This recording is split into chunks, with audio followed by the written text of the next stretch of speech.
the fancy app, and I don't think I'm upgraded enough to get it to work. So instead, speakers will have the old school 2 minutes and 0 minutes remaining after 10 and 12 minutes respectively. Our first talk is by Sarah Tuttle, who will be talking to us about Cosmos at APO coming soon. The floor is yours, Sarah. Thanks so much. So as John mentioned, my name is Sarah Tuttle. I'm a professor at the University of Washington. I'm also an instrument scientist for the 3.5 meter. So I'm here late breaking, or rather late arriving, to tell you about the Cosmos spectrograph at Apache Point. In general, upgrades and updates. Much of this is also collected in a document that's been circulated, so don't feel obligated to take notes. This information will be, well, clearly on YouTube, but other easily navigable places as well. Oh, come on. So just as a reminder, of course, we all have gotten so good at Zoom and hopefully at helping stay comfortable over the last year or so. But as a reminder, do stay on mute so we have lower background noise. You're all doing a great job. Feel free to interrupt me. In particular, I would say that because it's hard for me to see you, if you just interrupt me, that's totally fine, or we can ask questions at the end. Either way works. And if you have to step away, obviously it's being recorded, so don't worry. It's lunchtime wherever you might be. It's certainly almost lunchtime here, so please eat, drink, and be comfortable, and remember to move your body, because, man, we've all been sitting in very similar chairs, although some of us are back at work briefly, which is very exciting. And it's lovely to see you. At least some of you are visible, and I appreciate it. Although, of course, we can always chat later in Gather Town, which is fun as well. Just a quick introduction to my group.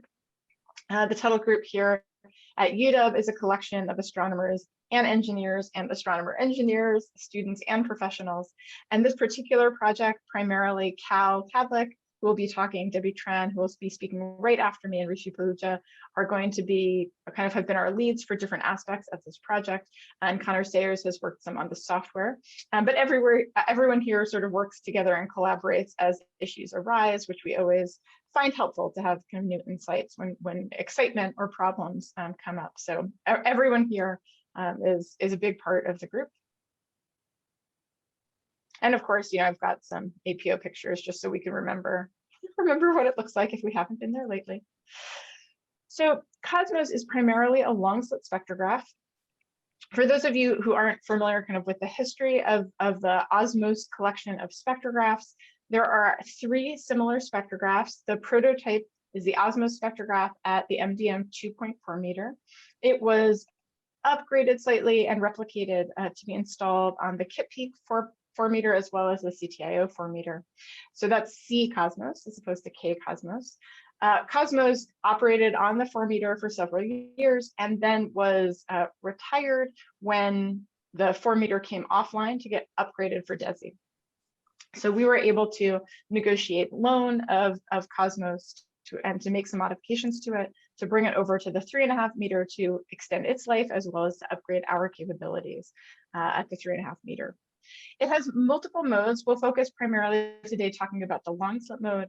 If you are interested in particular in the multi-object mode, reach out to me. We'd be happy to do some experimentation with you. Here I share kind of its basic characteristics. It is an optical spectrograph. You can see its wavelength range here. The spectral resolution is, of course, variable with slit width, and kind of a fair representative resolution is about 2200. So we'll call it a reasonable low resolution spectrograph. I realize low, mid, and high changes for everyone depending on your field, but hopefully that gives you enough context. Again, this is all in the Cosmos Quick Look document, which has been circulated in the call for proposals for a few quarters. And of course, we can send to you if you need it, if you have any questions. I'm also going to, as we go through these characteristics, bring up some of the upgrades that we have added to Cosmos to make it kind of a more suitable instrument for the 3.5 meter. So the first addition was that we changed the dewar. So the Cosmos dewar, the K Cosmos dewar that was delivered, is a smaller profile dewar that had a 12-hour hold time. This was in keeping with how KIP-Peak had kind of their scheduled engineering time. But for us at APO, really a 12-hour hold time was just not adequate for our general schedule for the observing specialists. So it was a clear ask as we we sort of circulated when we found out we could have access to Cosmos. We shared its characteristics with everyone and asked, like, what are the sticking points? What would you like changed? And one of the big ones was that we have something like a 24-hour hold time. Conveniently, C Cosmos at Cerro Tuttle used something like their standard doer, which has a 24-hour hold time. So that doer was manufactured and the camera components were moved across. One of the advantages to this, besides the 24-hour hold time, which is obviously an improvement, is that the overall mechanical, optomechanical design inside the camera gives us a little bit more maneuverability. This is useful because there were some issues in the K-Cosmos doer in terms of handling the CCD. And we actually have now 3 CCDs. One is an engineering spare, and one was a spare that was provided by E2V. So we'll be characterizing those so we have kind of our best flight CCD to go out. In the new C-Cosmos style doer, it is much, much easier to do any sort of CCD work without worrying about endangering the front or the electronics of the CCD. There's a filter wheel in Cosmos. There's a standard set of filters here, but of course you could provide your own as well as room for a neutral density filter. We have one as well. Again, all of these can be swapped out on the mountain. But like with most things, we won't be swapping from image to image, but from, half night to half night.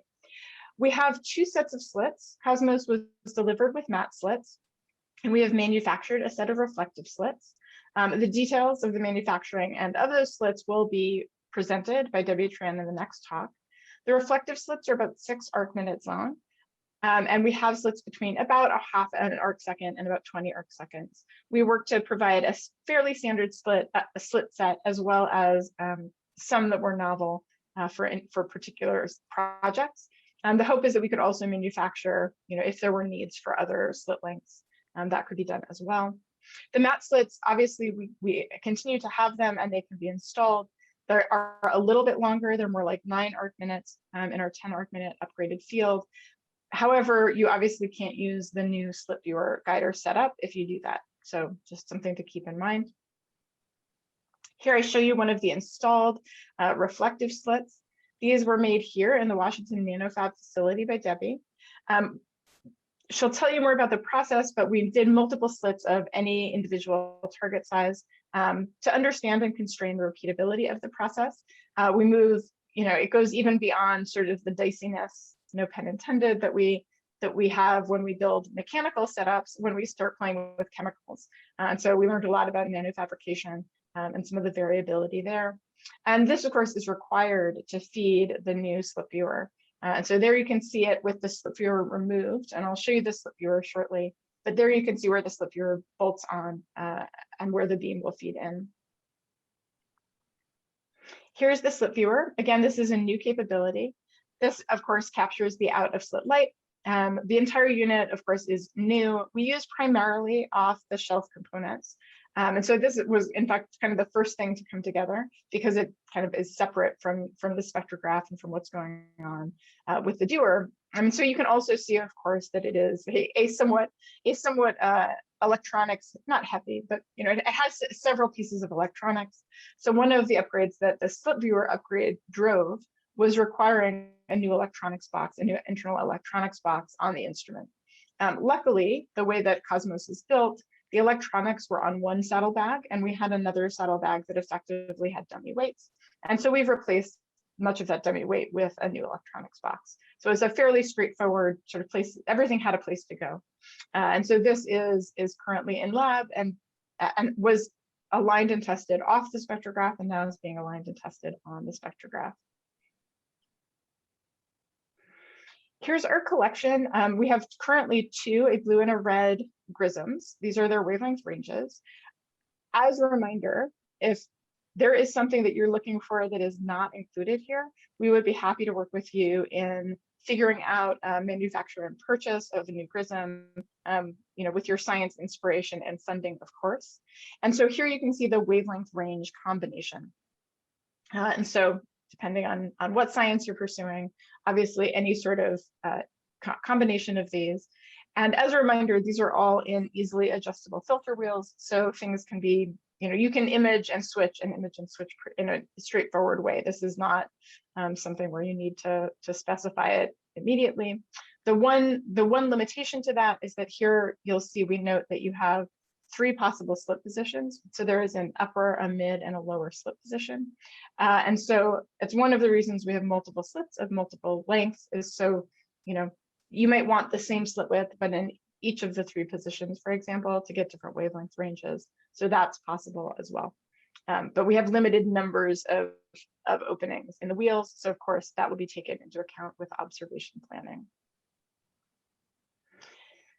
These are past measurements. We're currently verifying all of these in the lab, but you can see kind of roughly what the overall system efficiency looks like using, thank you, using those blue and red gratings. One of the capabilities that we're excited about is adding internal calibration lamps. It is a relatively robust, although it doesn't replicate everything on the spectrograph, but a relatively robust set of lamps. We have both a flat field lamp using quartz halogen as well as 3 spectral calibration lamps. Our intention here, of course, is to allow easier calibration off instrument. So you don't have to spend as much time during your observation window. If another instrument is coming in, say for the B half, you can stick around and take whatever calibrations you might need. Now, I know most people here won't be entirely excited about this, but we were excited. We also put together a new cart. This was designed in consultation with the observing staff because we wanted to make sure that we were kind of prioritizing safety and also ease of use, really because those 2 things overlap, especially when you're on the mountain and especially at night. So a new cart is being delivered with Cosmos as well. Obviously it was required for integration with the port. So between those things, it was worth taking a little time to make sure it was optimized for folks. So what's our current status? Obviously, all the hardware is built and assembled. Right now, we are up and running in lab and recommissioning is underway. So the new doer is running with nominal temperature and pressure. For those of you that have followed along at home, the reason that's an exciting point is because just before the pandemic occurred, we were having issues in terms of holding pressure adequately, and that was resolved, but it took a little longer because no one could go to lab for a while. Focus and alignment are also underway, and we are in the process of integrating the command control of all of the units with TUI. So here's a spectrum. It is out of focus. Don't panic. We do plan on delivering a spectrograph that is in focus to the mountain, but we were excited when we got this at the end of last week. And so throughout this week, actually, when we're not here with all of you, we are in the process of focusing and confirming sort of the integrated measurements for Cosmos, as well as planning for shipment to the mountain, hopefully by the end of our summer. So that's all underway. And there's our 3.5 meter. Hello. One more thing I wanted to put on your radar was, so we've been meeting this summer, a subset of folks drawn from our collaborating institutions for the 3.5 meter and instrument planning task force. So we are thinking about what comes next and sort of how do we queue instruments up to update APO. We have a multi-instrument plan. We're looking to both replace aging instruments, but also bring new capabilities to the 3.5 meter. And a report is going to be circulated to all of you coming this fall. So keep your eyes out for that. We are excited to get folks on board and to be bringing new upgraded instrumentation to the mountain. So there's my summary. Cosmos at APO is coming online with new capabilities, many of those user-informed, sort of to make it a more user-friendly instrument, including active feedback, longer hold time for the doer, a new cart and reflective slits. I hope you stick around for Debbie's talk coming up right after this. Cosmos is taking spectra in the lab, and we expect lab commissioning to be done by the end of the summer. I look forward to your questions and also want to remind you that I'll be hanging around afterwards in Gathertown to chat in the instrumentation chat space, whatever we're calling that, chat nook. Anyway, thank you so much. And yeah, I'm happy for questions. Adam, you have a question. Oh, John, do you want to call questions? Go ahead. However you want to drive. Adam. Cool, Adam. Oh, sure. Okay, yeah. So what determines the blue cutoff, 3,700 angstroms? for this? Yes. Is that a hard cutoff or does it continue to trail off to 0? I have to double check in our measurements. I believe it is a soft cutoff. But in terms of sort of, there's several reflective coatings that I expect are not going to make your life awesome there. But not a hard cut. It's a bad place not to have an awesome life. So thanks. Yeah. I saw, Bill, did you have a question? No, you went away. Thanks, Bill. Ben, go ahead. Hey, Sarah, excellent stuff. So was that spectrum that you showed from the fixed detector, or was it from the backup detector?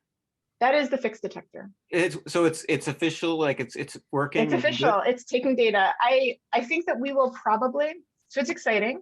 It seems to be behaving as we would expect. We have a little bit of fixed pattern noise that we're troubleshooting over the next 2 to 3 days that looks a lot like some power grounding stuff. So we're playing a little bit with our cables. I think it is, let's go with an 85% likelihood. We will likely try the other 2 detectors. One of them we haven't ever powered on from E2V, so we can compare characteristics. We will especially do that if we're having trouble identifying the source of the pattern noise, just because at E2V, they weren't able to turn it on with light. And so we just don't know if there might be kind of some residual issues. But I'm excited. It was, I mean, for those of you who didn't have this, sort of out of the blue, there was some damage to the initial detector. We sent it to E2V, they fixed it. And then, I don't know, a few months ago, they reached out to us and they were like, actually, we've got a bunch of these in the lab. Do you want us to just send you one? So we have a spare detector that appears, at least with its initial characteristics, to be effectively competitive to be the flight detector. So if the pattern noise, if we can't identify the source of it pretty quickly, we will likely try that detector just so we can have a comparison, because we're not sure if there might be residual issues. All But yes, overall it looks really good. Adam? No, I think that was a residual hand from Adam. Residual hand, that happens. But I think Happens to all of us. let's thank Sarah again. Sarah, you also had a question in the Slack channel when you get a chance offline. I will do that. Set up Debbie. All right, thanks so much, y'all.